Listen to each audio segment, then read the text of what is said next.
నమస్కారం, welcome to I dream. ధర్మ మార్గం విత్ విజిత కార్యక్రమానికి స్వాగతం.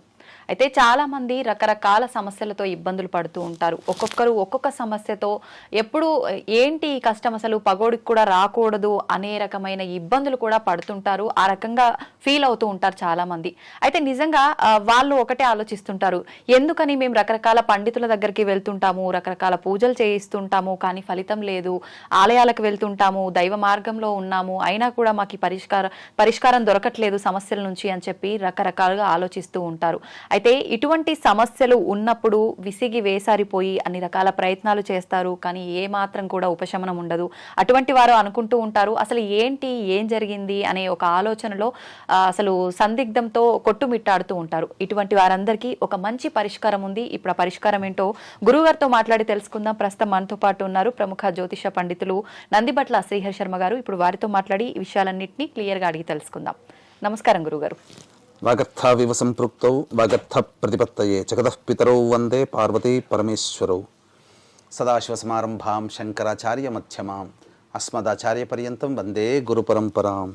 ఆదిత్యాయ చ సోమాయ మంగళాయ బుధాయ చ గురు శుక్ర శనిభ్యశ్చ రాహవే కేతవే నమః. శృంగేరి జగద్గురు పీఠాధిపతులకి, కంచి పీఠాధిపతులకి నమస్కారములు తెలియజేసుకుంటూ కార్యక్రమాన్ని ప్రారంభిద్దాం. గురుగారు, సమస్యలతో చాలా మంది బాధపడుతుంటారు. ఎటువంటి సమస్యలు అంటే అసలు ఈ సమస్యలు పగోడికి కూడా రాకూడదు దేవుడా అనే రకమైన సమస్యలతో కొట్టుమిట్టాడుతూ ఉంటారు. అంటే సమస్యలు లేని ఇల్లే ఉండదా అంటే ఉండదు అని చెప్పలేము, ప్రతి ఒక్కరికి ఉంటాయి. కాకపోతే చాలా ఎక్కువగా ఇబ్బంది పడుతుంటారు. అన్నీ మాకే వస్తున్నాయి, ఏంటి ఓదాని తర్వాత ఒకటి వెంట వెంటనే ఇలా సమస్యల్లో ఊబిలో మేము చిక్కుకొని పోతున్నాం అనే ఒక బాధలో ఉండిపోతుంటారు చాలామంది. అయితే ఎందుకు ఇలాంటి బాధలు వస్తుంటాయి? చాలామంది పండితుల దగ్గరికి వెళ్ళి కలవటము, మాట్లాడటము జరుగుతుంది. మీకు పలానా దోషం ఉందని చెప్పి, వివాహం గురించి అయితే ఒక దోషం అని చెప్పి, ఏదో ఇబ్బంది గురించి వెళ్తే దానికి ఈ దోషం అని చెప్పి రకరకాలుగా చెప్తూ ఉంటారు. నిజంగా ఇటువంటి దోషాలు ఉండటం వల్లనే ఇలా అస్సలు సమస్యల నుంచి బయటపడలేనంత ఘోరమైన సమస్యల్లో కొట్టుమిట్టాడుతూ ఉంటారంటారా? ఏమంటారు మీరు? మీరు చెప్పినటువంటి మాట అక్షర నిత్య సత్యం అమ్మ. ఎందుకనంటే వీక్షించేటువంటి ఐ డ్రీమ్ ప్రేక్షకుల్లో ఇప్పుడు మనం గమనించుకున్నట్లయితే మన చిన్నప్పుడు మన తండ్రులు, తాత ముత్తాతలు ప్రశాంతమైన జీవితంతో గడిపాము. మరి ఎందుకు ఇంత సమస్యలతో ఇప్పుడు పెరిగి పెద్దయి పెళ్లిళ్ళు చేసుకుని సంతానం కన్న తర్వాత ఆ సంతానం ఒకప్పుడు అంటే 15 మంది సంతానం ఉండేది, మరి ఇప్పుడు 2-3 సంతానానికే చాలా ఇబ్బందులు పడుతున్నామే. ఎందుకు వచ్చింది ఈ మార్పు? ఈ అంతకుముందు లేనటువంటి ఈ 20-30 సంవత్సరాల నుంచే ఎందుకు విపరీతమైనటువంటి సమస్యలు పెరుగుతున్నాయని చెప్పి చాలామంది వాపోతుంటారు. ఎంతో మంది అనగా మీరు అన్నట్టుగా ఎంతో మంది పండితుల దగ్గరికి వెళ్ళి ఆ పరిహారాలు అని చెప్పినవన్నీ చేస్తుంటారు, కానీ దైవం కరుణించట్లేదు. ఇక్కడ గమనించుకోవాల్సిన అంశం ఏంటంటే అంతర్గతంగా ఈ యొక్క సమస్యలు మామూలు సమస్యలు కాదమ్మా. పిల్లలకి పెళ్లిళ్ళు కాకుండా, పెళ్లిళ్ళైన సంతానం కలగకుండా, పెళ్లిళ్ళైన తర్వాత కూడా దాంపత్య సమస్యలు లేకుండా అనారోగ్యంతో తరచూ బాధపడుతూ ఉంటుంటారు. అలాగే ఎన్ని ప్రయత్నాలు చేసినా ఆ ప్రయత్నంలో అన్నీ దగ్గర దాకా వచ్చి వెనక్కి వెళ్ళిపోతుంటాయి. ఇల్లు కట్టుకోవాలనే కోరికతో ఉంటుంటారు, ఇల్లు కట్టుకోలేకపోతుంటుంటారు. ఇక ఉద్యోగంలో మన కింద జాయిన్ అయిన వాళ్ళు చకచక పైకి ఎదిగి ప్రమోషన్స్తో పోతుంటారు, లేకపోతే జీవితంలో అభివృద్ధి పొందుతూ ఉంటుంటారు. కానీ ఎక్కడ వేసిన గొంగడ అక్కడే ఉంటుంది అనేటువంటిది సమస్య వీళ్ళందరినీ పట్టి పీడిస్తుంది. ఒకప్పుడు జమీందారుల వంశంలో పెరిగిన వాళ్ళు ఇప్పుడు మామూలు స్థాయిలో ఉన్నటువంటిది అనగా భూ వసతులు, గృహ వసతులు అద్భుతంగా ఉండి పెళ్లిళ్ళై పిల్లల్ని కన్నా తర్వాత ఇప్పుడు ప్రతిరోజు వెతుక్కోవాల్సినటువంటి పరిస్థితి వస్తుంది. అలాగే ఇంకా అనేక రకాలైనటువంటి సమస్యలు, ఒక సమస్య తెరగానే ఇంకొక సమస్య. అన్నిటికంటే మించి ఇప్పుడు ప్రశాంతత అనేటువంటిది లేకుండా పోయిందమ్మా. అనగా ఏ కుటుంబ సభ్యుల్లో చూసుకున్నా ప్రశాంతత అనేటువంటిది లేదు. ఎవరి మాట వినే పరిస్థితుల్లో ఇప్పుడు సమాజం అనేటువంటి కుటుంబ వ్యవస్థ ఆ విధంగా ఉంది. వీటన్నిటికీ చూసుకున్నట్లయితే తెలిసినా తెలియకపోయినా మనం చెప్పదగినటువంటిది, జాతకాలు చూసినా చూడకపోయినా ఖచ్చితంగా ఇటువంటి సమస్యలతో, ఇప్పుడు చెప్పినటువంటి సమస్యలతో బాధపడుతున్నారంటే ఖచ్చితంగా మానవుడు 5 రకాల దోషములతో బాధపడుతుంటాడు. అన్నిటికంటే ప్రధానమైనటువంటిది ఈ చెప్పినటువంటిది 5 దోషాల్లో పితృశాపము, స్త్రీ శాపము, గురుశాపము, దైవశాపము, సర్పశాపము. వీటన్నిటిలో కల్లా ప్రధానమైనది ఈ పితృశాపం. అంటే ఇప్పుడు మీరు చెప్పిన సమస్యలన్నీ పితృశాపం ఉన్న వాళ్ళకి కలిగే అవకాశం ఎక్కువగా కలుగుతాం. పితృశాపాలు ఉన్నప్పుడు ఎప్పుడు కూడా ఆ కుటుంబంలో ప్రశాంతత, విజయము, అభివృద్ధి అనేటువంటిది ఉండనే ఉండదు. ఇది ఖచ్చితంగా చెప్పవచ్చమ్మా. గురుగారు, మరి దీనికి పరిహారం ఏంటి? శాపం ఉన్న వాళ్ళు నిజంగా ఇప్పుడు రకరకాలుగా పండితులు పూజలు అని చెప్తున్నారు. కొంతమంది పూజలు చేసిన ఫలితం లేదు, ఇదంతా ట్రాష్ అని అనుకుంటున్నారు. కొంతమంది ఏమో పూజ చేయించుకున్నాము మాకు ఫలితం ఉంది అని చెప్తున్నారు. నిజంగా ఈ పితృశాపం ఉన్న వాళ్ళలో అసలు కుటుంబంలో ఎదుగుదల ఉండదు అంటుంటారు. ఇప్పుడు మీరు చెప్పిన సమస్యలు ఉన్న వాళ్ళు ఉంటారు. నిజంగా ఇది పితృశాపమే అని వాళ్ళకు ఒక అవగాహన రావాలి అని అంటే ఎలా వస్తుంది? దానికి పరిహారం ఏంటి? పితృశాపమునికి పరిహారం ఏంటంటే, ఇప్పుడు కార్తీక మాసం అమావాస్య ఆదివారము, అమావాస్య అనురాధ నక్షత్రం ఉన్నటువంటి సమయం. పితృశాప నివారణకి అత్యద్భుతమైనటువంటి రోజుగా చెప్పబడి ఉందమ్మా. కాబట్టి ఈ కార్తీక మాసం అమావాస్య రోజున అనురాధ ఉన్నటువంటి రోజు కదా. పితృకారకుడైనటువంటి వాడు రవి.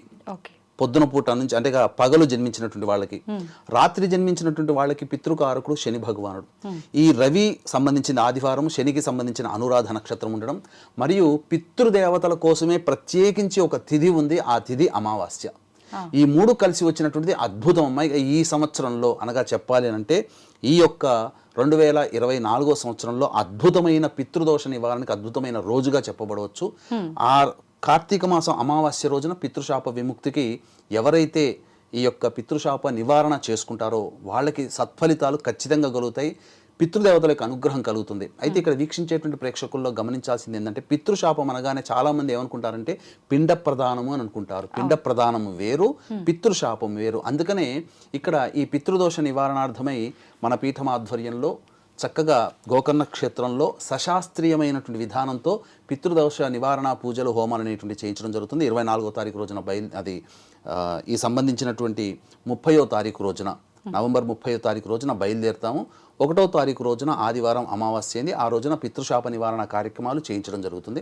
అవకాశం ఉన్న వాళ్ళు కార్యక్రమానంతరం కాంటాక్ట్ చేసి ఈ యొక్క గోత్రనామాలు నమోదు చేసుకోవచ్చు. అయితే ఈ పితృశాపం వల్లనే సమస్యలు వస్తాయంటే వాస్తవమా? ఎలా గుర్తించాలి అని అంటే, తండ్రి వైపు 6 తరాలు, తల్లి వైపు 3 తరాలలో ఏవైనా దుర్మరణాలు ఉన్నా, అంటే road accident, fire accident, suicide attempt, నదిలో బావిలో పడి చనిపోవడం, ఇంట్లోంచి వెళ్ళిపోవడం, లివర్ ఫెయిల్యూర్, కిడ్నీ ఫెయిల్యూర్, క్యాన్సర్తో చనిపోవడం, లేదా liver problem, kidney problem, cancer ప్రాబ్లంతో ఎవరైనా కుటుంబ సభ్యులు బాధపడుతున్నా ఈ పితృశాపమే. ఇక 60 సంవత్సరాల లోపల ఏ విధంగా చనిపోయినా, అనగా హార్ట్ అటాక్ కావచ్చు, ఎలా అయినా చనిపోవచ్చు, పితృశాపమే. పెళ్లి కాకుండా బ్రహ్మచారిగా కన్యగా ఉండి ఎవరైతే చనిపోతారో, చిన్న వయసులో చనిపోయినా, వృద్ధాప్యంలో చనిపోయినా పితృశాపమే. ఇక కాలసర్పదోషంలో ఎవరు జన్మిస్తారో, అలాగే ఈ యొక్క పిల్లిని చంపిన, స్త్రీ హత్య, గోహత్య, బ్రాహ్మణ హత్య, కరోనాలో ఎవరైనా చనిపోయినా, ఇవన్నీ పితృశాపాలే. ఇంకా కొన్ని లక్షణాలు చెప్పవచ్చు అంటే ఏంటంటే, తరచూ మందులకి నయం కాని రోగాలతో బాధపడుతున్నా, స్కానింగ్స్కి బయటపడదు దీర్ఘకాలికంగా, అలాగే తరచూ యాక్సిడెంట్స్కి గురవుతున్నా, ఇక కొద్దిలో ప్రాణం బయటపడింది అని అనుకుంటుంటాం. అలాగే ఏ కుటుంబంలోనైతే కులాంతర మతాంతర వివాహాలు జరిగి ఉంటాయో, ఈ పితృశాపం ఉండడం వల్ల పిల్లలు మన కంటి ముందర చక్కగా చదువుకుంటారు, మనం చెప్పిన మాట వింటారు అనుకుంటారు. కానీ వాస్తవానికి జాబులు చేసి వ్యక్తిగతంగా పైకి వచ్చే సమయంలో ఇక వాళ్ళు మేము పలానా వాళ్ళని పలానా అని చెప్పి పెళ్లి చేసుకుంటామని చెప్పేసరికి గుండె మీద రాయబడుతుంది తల్లిదండ్రులకి. ఇలాంటి సంఘటనలు పితృశాపం ఉంటేనే ఆ కుటుంబంలో ఇంటర్ క్యాస్ట్, ఇంటర్ రిలీజియన్ మ్యారేజ్లు జరుగుతాయి. ఇంకా ఏ కుటుంబంలోనైతే ఆడపిల్లలు మాత్రమే ఉండి పురుష సంతానం లేకుండా ఉంటుందో ఆ కుటుంబంలో పితృశాపం ఉంటుంది. అలాగే ఏ కుటుంబంలోనైతే మద్యం, మత్తు పదార్థాలకి కుటుంబ సభ్యులు బానిసలై ఈ యొక్క అసాంఘిక కార్యకలాపాలకి పాల్పడి కారాగార వాసమైన, జైలుకు పోయినా, అలాగే శారీరక మానసిక లోపాలతో కుటుంబ సభ్యులు జన్మించి ఉన్నా, లేదా ఇంకా తరచూ డైవోర్సులు అవుతున్నా, 2, 3, 4 డైవోర్సులు అవుతున్నాయి, పెళ్లిళ్ళు అవ్వవు. అలాగే వివాహమై ఎన్ని సంవత్సరాలు గడిచినా సంతానం కలక్కున్నా, పిల్లలు పెద్దగా అవుతుంటారు, అన్ని రకాల అర్హతలు, జాబు, మంచి డబ్బు, అన్ని సంపాదన, అంతా అందము అన్నీ బాగుంటాయి, కానీ పెళ్లిళ్ళు కాకుండా ఇబ్బందులు పడుతుంటారు అటువంటి కుటుంబాలలో. అలాగే తరచూ ఇంట్లో జిల్ల పురుగులు, బొద్దింకల బెడద ఎక్కువగా ఉన్నా, అలాగే గోడలకి క్రాక్స్ వస్తున్నా, నల్లాలు ఎన్ని కొత్తవి మార్చినా వారం బాగుంటాయి, తర్వాత బొట్టు బొట్టుగా నీరు కారుతూ ఉన్న కుటుంబంలో పితృశాపాలు ఉంటాయి. తరచూ చేతిలోని ఆహారం నేల పాలవుతున్నా, బొద్దింకల బెడద, జిల్ల పురుగుల బెడద ఇంట్లో ఎక్కువగా ఉన్నా, అలాగే పెద్దవాళ్ళు చనిపోయినటువంటి వాళ్ళు తరచూ కలలోకి వస్తున్నా, అలాగే సుడిగుండంలో చిక్కుకున్నట్టు, పాము కరిచినట్టు, ఇల్లు కూలిపోయినట్టు తరచూ కలలోకి వచ్చినా, ఇవన్నీ పితృశాపాలనే చెప్పవచ్చమ్మా. అంతేకాకుండా ఇంకా ఎటువంటి సంఘటనలు, జాతకాలు చూపించకపోయినా ఇంకా ఎటువంటి సంఘటనలు అంటే, కుటుంబ సభ్యుల మధ్య తల్లిదండ్రుల మాటలు పిల్లలు వినరు, అటువంటి కుటుంబాల్లో పితృశాపం ఉంటుంది. ఇంకా గొప్పగా బతికినటువంటి కుటుంబాలలో కోట్లు సంపాదించే ఒక అనాలోచిత నిర్ణయం తీసుకొని వృధా పెట్టుబడి పెట్టేస్తారమ్మా. ఎక్కడో చోట పెట్టుబడి పెడతారు, పూర్తిగా మైనస్లోకి వచ్చేసేస్తారు. తర్వాత ఈ ఒక వాళ్ళతో పాటు అనగా వీక్షించేటువంటి ఐడ్రీమ్ ప్రేక్షకుల్లో మీతో పాటు వివాహమైన సంవత్సరంలో మీతో పాటు మీ స్నేహితులు బంధువుల వివాహాలు కూడా ఉంటాయి. అందులో కొంతమంది జీవితాలు ఉవ్వెత్తున ఎగిసిపడుతూ ఉంటుంటే చాలా చక్కగా ఆనందంగా జీవిస్తూ ఉంటుంటారు. కానీ కొన్ని కుటుంబాలు ఎక్కడ వేసిన గొంగడ అక్కడ అన్నట్టుగా ఉంటుంది. ఆ కుటుంబాలలో పితృశాపం ఉంటుంది. అలాగే తిరగని చెట్టంటూ లేదు, మొక్కని దైవం అంటూ లేదు, తిరగని పుట్టంటూ లేదు. ఎన్ని ప్రయత్నాలు చేసినా భగవంతుడు మనల్ని కలకరించట్లేదు, ఆ పూజల ఫలితమే లేదు. పిల్లలు కూడా ఇక పూజలు వద్దమ్మా అని చెప్తున్నారు. అసలు దేవుడు ఉన్నాడా లేడా అని చెప్పి కూడాను చాలా మంది వాపోతుంటుంటారు. ఇంట్లో తిష్ట వేసిన ఈ పితృశాపం ఉన్నప్పుడు ఈ యొక్క సంబంధించినటువంటివి ఎన్ని పూజలు చేసినా ఆ ఇంటి గుమ్మం దగ్గరనే ఆగిపోతాయి. పూజ ఫలితములు వృధా కాదని చెప్పవచ్చమ్మా, వృధా కావు. కానీ ఆ ఇంటి గుమ్మం దగ్గరనే ఆగిపోతాయి. ఇంట్లో తిష్ట వేసిన పితృదోషం ఎప్పుడైతే తొలగిపోతుందో అప్పటి వరకు మీరు ఏ ప్రయత్నం కోసమైతే పూజలు దైవతారాధన నిజాయితీగా కష్టపడతారో ఆ పూజల ఫలితం అంతా వచ్చి ఆ సమస్యలు తీరుతాయి. అందుకని పితృశాపం చేయించుకోగానే సమస్యలు ఎందుకు తీరుతున్నాయి అనంటే ఈ యొక్క కారణం వల్లనే. శాపం తొలగించుకోవడానికి మీరు ప్రయత్నం చేస్తున్నారు తప్ప కోరికలు తీరడానికి మాత్రం ప్రయత్నంగా కాదు ఇది. ఇప్పుడు మనకు గాయం అవుతుందమ్మా, డాక్టర్ ఆపరేషన్ చేయాలని అంటాడు. ఆపరేషన్ చేసి అందులో ఉన్నటువంటి చెడుని తీయడం ఆ డాక్టర్ బాధ్యత. కానీ శరీరం యొక్క ఇమ్యూనిటీ బట్టి మనం తీసుకునే ఆ యొక్క కేర్ని బట్టి శరీరము ఆ నొప్పి ఆ గాయము కొంతమందికి వారం 10 రోజుల్లో తగ్గుతుంది, కొంతమందికి నెల రోజులు పడుతుంది. అలా కాబట్టి ఈ యొక్క పితృదోషం తొలగించుకోవడానికి అనేటువంటిదే పరిహారాలు చేసుకోగాని మన కోరికలు తీరడానికి మాత్రం పరిహారాలు చేయకూడదు.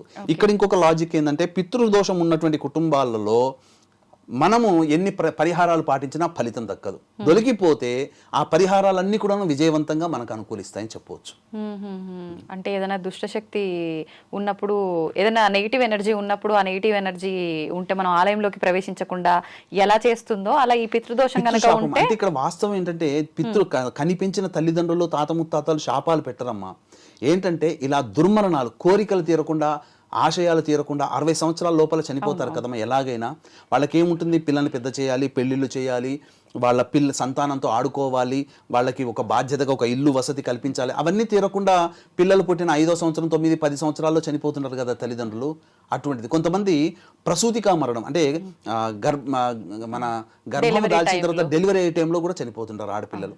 అవి పూర్వకాలంలో ఎక్కువగా జరిగేటివి. కాబట్టి అవన్నీ కూడా ఏంటంటే మోక్షాన్ని పొందవు. అంటే ఎవరైనా, మీరైనా, నేనైనా, సమస్త ప్రాణి మరణించిన తర్వాత మళ్ళీ కర్మను అనుసరించి మళ్ళీ ఇంకొక జన్మ ఎత్తాలి. కానీ ఆ జన్మ ఎత్తడానికి అవకాశం అయ్యేటువంటి పరిపక్వత ఆ యొక్క జీవికి రాదు. త్రిశంకు స్వర్గం లాగా పిశాచ రూపాన్ని పొందుతుంది. అది ఎలా ఉంటుందంటే పిశాచ రూపం పొందినటువంటి ఆ ఇంటి పెద్దల యొక్క ఆత్మ ఎలాంటి బాధపడుతుందంటే ఒక అమ్మాయి డెలివరీ అయ్యేటప్పుడు ఎంత కష్టపడుతుందో అంతకి 1000 రెట్ల బాధ అనుభవిస్తుంది. ఆ బాధ నుంచి విముక్తి చేయాలంటే ఆ కుటుంబంలోని వారసులు మాత్రమే చేయాలమ్మా. ఆ వారసుల మీద ఉన్నప్పుడు ఇదంతా ట్రాష్ అని చెప్పి కొట్టిపడేస్తుంటారు చాలా మంది. కానీ ఆ వారసులు ఈ పరిహారం చేసిన వాళ్ళకి చాలా మందికి, ఎంతో మందికి సంబంధించినటువంటి మంచి జరిగిన సంఘటనలు ఉన్నాయమ్మా. మరి వారసులు అంటే మగపిల్లలు. ఇప్పుడు పితృదోషం ఉన్న వాళ్ళకి కొంతమందికి మగపిల్లలు సంతానం ఉండదు, ఆడపిల్లలే ఉంటారు. మరి అలా ఆడపిల్లలు ఉన్న వాళ్ళు ఎవరు చేయాలి గురుగారు? ఈ ఆడపిల్లలు ఉన్నటువంటి వాళ్ళు మామగారు బ్రతికుంటే, అనగా ఆడపిల్లను చేసుకున్న మామగారు అంటే భర్త తండ్రి ఉంటే భర్త తండ్రి చేయాలి. లేదు మామగారు లేరన్నప్పుడు భర్త చేయవచ్చు. ఇటువంటి భర్త కూడా మాకు అవకాశం లేదండి, మా మాట వినరని చెప్పి ఆడపిల్లలు అంటుంటారు. ఒకే కుటుంబంలో 2 ఆడపిల్లలు ఉంటారు. మరి అటువంటప్పుడు మళ్ళీ తల్లిదండ్రుల ఆత్మ విమోచనం కోసం ఆడపిల్లలు ఆలోచిస్తారు కదా, బ్రాహ్మణుని కర్తగా పెట్టి చేయించుకోవాలమ్మా. శాస్త్రం అంగీకరిస్తుంది. వీళ్ళు పాల్గొనడానికి లేదు, ఆడపిల్లలకు చేయడానికి లేదమ్మా. అయితే ఇప్పుడు చాలా మంది ఇలా ఇప్పుడు మీరు చెప్పిన సమస్యలు ఏదైతే ఉన్నాయో ఇవి వింటుంటే ప్రతి ఒక్కరింట్లో ఏదో ఒక సమస్య అనేది ఖచ్చితంగా ఉంటుంది. అంటే దీన్ని బట్టి ప్రతి ఒక్కరి ఇంట్లో పితృదోషం ఉండే అవకాశం చాలా వరకు ఉన్నట్టే. 100కి 95% మంది కుటుంబాల్లో ఉన్నాయమ్మా. అయితే ఇప్పుడు ఈ పితృదోషం యొక్క పరిహారం, ఈ పూజ ఏదైనా చేయించుకోవాలి అనుకున్నప్పుడు మీరు చెప్పినట్టుగా ఇప్పుడు ఆడపిల్లలు ఉంటే మగపిల్లలు వాళ్ళకు అనుగుగా మావయ్యో ఎవరైనా ఉంటే చేయించాలి, లేదు అంటే పురోహితుల సమక్షంలో. ఒకవేళ మగవారు ఉన్నారు, వాళ్ళు చెయ్యాలి అనుకున్నప్పుడు వాళ్ళ భార్య గర్భవతిగా ఉండటము ఇలాంటివి ఉన్నప్పుడు, గర్భవతిగా ఉన్నప్పుడు పూజలు చేయకూడదు అంటారు కదా గురుగారు. పితృదోషంకి సంబంధించిన పూజలు చేయొచ్చా? చేయకూడదమ్మా.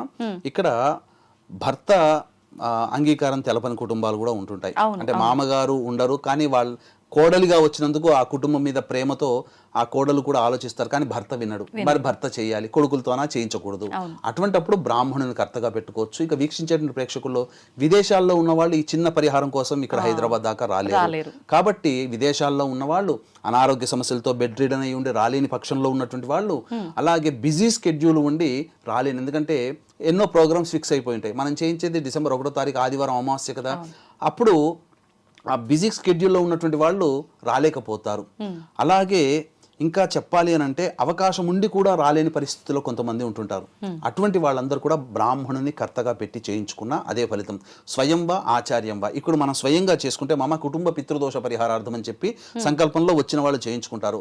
రాలేని వాళ్ళ కోసం బ్రాహ్మణుని కర్తగా పెట్టినప్పుడు ఆ బ్రాహ్మణుడు ఏం చేస్తాడంటే మమ యజమానస్య కుటుంబ పితృదోష పరిహారార్థం అని చెప్పి సంకల్పం చేసుకుంటారు. ఇప్పుడు ఉన్నారమ్మా విజిత గారు, మీరు ఒక కారు కొనుక్కున్నారు. ఆ కారు కొనుక్కున్నప్పుడు ఎక్కడో ప్లేస్లో మీరు అక్కడ పార్క్ చేసినప్పుడు ఆ కారు దగ్గర నిలబడతారు. మీరు నిలబడ్డప్పుడు ఎవరి కారు అండి అనేది ఎవరైనా అడిగారు అనుకుంటే అప్పుడు మీరేం చెప్తారు? మీరని చెప్తారు. మీరు ఒక డ్రైవర్ని పెట్టుకున్నారు. ఆ డ్రైవర్ని పెట్టుకున్నప్పుడు డ్రైవర్ ఎక్కడో చోట పార్క్ చేసుకుంటారు. ఇప్పుడు నేనే వస్తాను, ఆ డ్రైవర్ని అడుగుతాను, ఎవరిదయ్యా ఈ కారు అని అడుగుతాను. అప్పుడు డ్రైవర్ ఏం చెప్తాడమ్మా? పలానా విజిత మేడం వాళ్ళది. అంతే కదా. మరి ఇక్కడ కారు ఒకటే, కానీ ఓనరు ప్లేస్ మారారు, కానీ ఓనర్షిప్ మారలేదు కదా. ఓనర్షిప్ మారలేదు కదా. మీరు మీ కార్ అని ఎట్లా చెప్పుకుంటారు, మీ డ్రైవర్ మీ కార్ అని ఎలా చెప్తారో, మీ కార్ని మీరు ఎలా చెప్పుకుంటారో, ఇక్కడ పితృదోష పరిహారం చేసేటప్పుడు స్వయంగా వచ్చి చేసుకునేటప్పుడు మమ కుటుంబ పితృదోషం, బ్రాహ్మణుని పెట్టిన మమ యజమానస్య కుటుంబ పితృదోష పరిహారం చెప్పి సంకల్పం. అందున ఇటువంటి రాని వాళ్ళ కోసం ప్రత్యేకించి శ్రద్ధ తీసుకొని ఈ కార్యక్రమాలు చేస్తుంటామమ్మా. కాబట్టి ఎటువంటి సందేహాలు లేకుండా స్వయంగా వచ్చినా రాకపోయినా బ్రాహ్మణుని పెట్టుకున్నా అదే ఫలితం ఉంటుంది తప్ప ఫలితంలో తేడా ఉండదు. అయితే గురుగారు, ఒకసారి ఈ పితృదోషంకి సంబంధించిన పూజ చేయించిన తర్వాత మళ్ళీ చేయించాల్సిన అవసరం ఉంటుందా? ఒకసారి చేస్తే సరిపోతుందమ్మా. మళ్ళీ చేయించాల్సిన అవసరం లేదు. కానీ తరచుగా అనేక రకాలుగా ఇష్టం ఉన్న వాళ్ళు, మాకు తెలిసినటువంటి వాళ్ళు కొంతమంది ఒక 3 సంవత్సరాల కిందట చేయించుకున్నాడు ఒక వ్యక్తి, మళ్ళీ చేయించుకోవాలనే కోరికతో మళ్ళీ వచ్చాడు, చేయించుకున్నాడు. కాబట్టి తరచూ చేయించుకోవడంలో కూడా తప్పు లేదమ్మా. అంటే ఇది ప్రత్యేకించి చాలా మంది పలానా ప్లేస్ లోనే చేయించాలి అని చెప్పి అంటున్నారు. నిజంగా అలా ఒక నిర్దిష్టమైన ప్లేస్ లోనే చేయాల్సి ఉంటుందా? మనం ఉన్న దగ్గరైనా ఎక్కడైనా ఆలయంలో అలా కూడా చేయించుకునే అవకాశం ఉంటుందా? ఇది చాలా మంచి క్వశ్చన్. మా వీక్షించే ప్రేక్షకులకు అవేర్నెస్ కావాలి ఇక్కడ. ఎందుకంటే చాలా భారతదేశంలో అనేక ప్రాంతాలలో, నదీ తీరంలో ఉన్నటువంటి ప్రాంతాలలో చేయిస్తుంటారు. నాసిక్ త్ర్యంబకేశ్వరంలో చేస్తుంటారు. అలాగే ఈ యొక్క సంబంధించినటువంటి గోకర్ణ క్షేత్రంలో చేయిస్తుంటారు. మన దగ్గర కూడా చేయిస్తుంటారు. కాకపోతే నాసిక్ త్ర్యంబకేశ్వరంలో తాంత్రికంగా చేయిస్తారు. మనము తాంత్రిక విధానానికి చేయించుకోకూడదు. అది నెగిటివ్ రిజల్ట్స్ని ఇస్తుంది. ఇక గోకర్ణ క్షేత్రంలో కూడా దాదాపు 600 కుటుంబాల యొక్క కార్యక్రమాలు చేయించేటువంటి ఉన్నాయి. కానీ ఎక్కడ మంచి ఎక్కడ చెడు అనేటువంటిది తెలుసుకోలేకపోతున్నారు. చాలా మంది ఏంటంటే ఇప్పుడు గూగుల్ ఉంది కదా అని చెప్పేసి తెలుసుకుని వెళ్ళిపోతున్నారు. మనిషిని ముక్కు మొహం తెలవని వాళ్ళని నమ్మేసేసి అక్కడికి వెళ్ళిపోతున్నారు, చేయించుకుంటున్నారు. కానీ అక్కడ ప్రతి వృత్తిలో కూడా మంచి చెడు ఉందమ్మా. ఏ వృత్తి తీసుకున్నా అన్నిట్లో మంచి చెడు ఉంది. ఎక్కడైనా కానీ ఇదే వృత్తి మంచిది, ఈ వృత్తి దొంగలో కూడా మంచి దొంగలు ఉన్నారుగా. చెడు దొంగతనం చెడే, కానీ దొంగతనంలో కూడా వాడికి అవసరమేం తీసుకుని వెళ్ళిపోయి ఉన్నవాడు మంచివాడే, నిజాయితీగా. వాడికి ఎంతకు 1000 రూపాయలు ఖర్చు అంటే 1000 రూపాయలు దొంగతనం చేసుకోపోతారు. లక్షల రూపాయలు అక్కడ ఉన్నా అంటే మంచి చెడు ఉంటుంది. అలాగే ఈ యొక్క పితృదోష నివారణ కార్యక్రమంలో కూడా మంచిగా చేయించే వాళ్ళు ఉన్నారు, చెడుగా చేయించే వాళ్ళు ఉన్నారు. చెడుగా అనంటే తూతూ మంత్రంగా. ఇప్పుడు బ్రాహ్మణులు అయితేనేమో శశాస్త్రీయంగా చేయిస్తారు, గుర్తుపడతారు కదా అని చెప్పి. బ్రాహ్మణులు కాని వాళ్ళు ఏమైపోతుంది, వాళ్ళకి పురాణోక్తంగా చేసి తూతూ మంత్రంగా చేయిస్తున్నారు. బ్రాహ్మణులు కాని వాళ్ళు కూడా పూజలు చేస్తారా? పూజలు బ్రాహ్మణులు కాని వాళ్ళు చేయరు. బ్రాహ్మణులు కాని వాళ్ళు వచ్చినప్పుడు చేయించే బ్రాహ్మణులు ఉంటారు కదా, పూజారులు, వాళ్ళు తూతూ మంత్రంగా పురాణోక్తంగా చేయించి పంపిస్తున్నారు. ఎందుకంటే వాళ్ళకి టార్గెట్, ఈ రోజు ఇన్ని పూజలు చేసామంటే అక్కడ నిర్వహిస్తున్న యజమాని ఇన్ని డబ్బులు ఇస్తాడని. శశాస్త్రీయంగా చేయించుకుంటే రోజుకి 2 గంటలు ఎక్కువ చేయించలేరు, కానీ రోజుకి 5-6 చేయిస్తుంటారు. అక్కడ చేయించే గ్రూపులో 15-20 మంది ఉంటుంటారు. ఇంకా చెప్పాలి అని అంటే ఇక్కడ వీక్షించే ప్రేక్షకులు ఈ మధ్య గమనిస్తుంటే గత 15 సంవత్సరాలుగా ఈ యొక్క పితృదోష నివారణ కార్యక్రమాలు మన పీఠం ఆధ్వర్యంలో జరుగుతున్నాయి. కానీ ఈ మధ్య వేలం వెర్రిగా ఏమైపోతుందనంటే అసత్య ప్రచారాలు ఈ పితృదోషం మీద జరగడం. అంటే ఎటువంటి అసత్య ప్రచారాలు, ఇక అందరికీ పితృదోషం ఉన్నట్టే ఈ యొక్క వీడియో ఎవరైతే చూస్తారో వాళ్ళు పితృదోషం ఉన్న వాళ్ళే వీడియో చూస్తారు. పితృదోషం ఉన్న వాళ్ళే నాతో ఫోన్లో మాట్లాడతారు. ఇక ఎంతటి వరకంటే నీ కర్మ తొలగిపోయింది అవకాశం ఉంది కంటే నీ అదృష్టవశాత్తు ఈ వీడియో చూసావు. ఒకవేళ వీడియో చూసినా కానీ చేయించుకోలేదంటే నీకు ఇంకా కర్మ పరిపక్వత కాలేదు. ఇలా అసత్య ప్రచారాలు చేయిస్తున్నారు. ఇంకా ఎంతటికి అసత్య ప్రచారం అంటే మన ఇంట్లో చేరే పశుపక్షాదులకు కూడా పితృశాపం ఉంటేనే మన ఇంట్లో చేరుతాయి. వాటికి కూడా పితృశాపం ఉంటుంది. అంటే బర్రెలకి, గొర్రెలకి, ఆవులకి, మేకలకి వీటన్నిటి కూడా పితృశాపం ఉంటుంది కాబట్టి మన ఇంట్లో వచ్చి చేరుతాయి. ఉంటాయండి అలాగా? అట్లా ఉండదమ్మా. శాస్త్రంలో నేను పెద్ద పెద్ద పండితులను అడిగానమ్మా. మన దాంట్లో కూడా చేశారు. హిందూ ధర్మక్షేత్రం వ్యవస్థాపకులు ఈ మన సంబంధించినటువంటి సంతోష్ ఘనాపాటి గారు ఉన్నారు కదా, వారిని కూడా ఒక సందర్భంలో ఉన్నప్పుడు నేను స్వయంగా వెళ్ళి, ఏమంటే ఇట్లా మీరు ఎన్నో వేదాల్లో ఉంటారు, ఎందుకంటే వేద పండితుడు ఆయన ఉన్నప్పుడు నేను వేదం చదువుకోలేదు, స్మార్థం వరకే చదువుకున్నాను. అయితే ఆయన అడిగాను, ఎక్కడైనా వేదంలో ఇలా చెప్పబడి ఉందా పశుపక్షాదులు కూడా పితృశాపాలు ఉంటేనే మన దగ్గరకు వస్తాయి అని చెప్పేసి అని. అంటే మనకు పితృశాపం ఉంది కాబట్టి మన ఇంట్లో పశుపక్షాదులకు కూడా పితృశాపాలు ఉంటేనే వస్తాయా, అటువంటివి ఉన్నవే మన ఇంట్లో చేరుతాయా అని చెప్పి. ఇంకొక విచిత్రం ఏంటంటే విజిత గారు, ఉన్నవి 27 నక్షత్రాలు. ఈ 27 నక్షత్రాలు అన్ని కూడా శుభమైనటువంటి నక్షత్రాలే. ఈ నక్షత్రాల్లో పుడితే దోషం, ఈ నక్షత్రాల్లో పుడితే మంచిదని ఎక్కడా లేదు. రోహిణి నక్షత్రం దోషం అంటారు. ఉన్న 140 కోట్ల రోహిణి నక్షత్రంతో 3 కోట్ల మంది పుట్టుంటారు. 3-4 కోట్ల మంది. ఆ 3-4 కోట్ల మందికి మేనమామలు పోతారా? పోరు కదా. అందుకనే 27 నక్షత్రాలు మంచివి. కొంతమంది ఎటువంటి అసత్య ప్రచారాలు చేస్తున్నారంటే ఉన్న 27 నక్షత్రాల్లో 8 నక్షత్రాలు తప్ప మిగిలిన 19 నక్షత్రాల్లో జన్మిస్తేనే పితృశాపం. అసలు ఎక్కడా చెప్పబడినటువంటిది ఏంటనంటే ఒక రకంగా ఎక్స్ప్లాయిటేషన్, అంటే మనుషులని ఒక రకంగా మాటలతో హిప్నాటిజం చేసి, అంటే ఈ 27 నక్షత్రాల్లో వీక్షించేటువంటి ఐడ్రీమ్ ప్రేక్షకుల్లో ఆ చెప్పబడినటువంటి 19 నక్షత్రాల్లో కూడా పుట్టి ఉన్న వాళ్ళు ఉంటారు. వాళ్ళందరూ భయపడిపోయి చేయించుకోవాలని. కానీ భయపడాల్సిన అవసరం ఏమీ లేదమ్మా. ఎందుకనంటే ఇలా చెప్పి ఇదొక సిండికేట్గా మారిపోయి డబ్బుల్ని దోచుకునే విధంగా మారిపోయింది సమాజం. కాబట్టి మంచి చెడు ప్రతి దాంట్లో ఉంటుంది. కాకపోతే వీక్షించేటువంటి ప్రేక్షకులు అటువంటి అసత్య ప్రచారాలను నమ్మకుండా సత్యము నిజాయితీని నమ్మి వెళ్ళండి.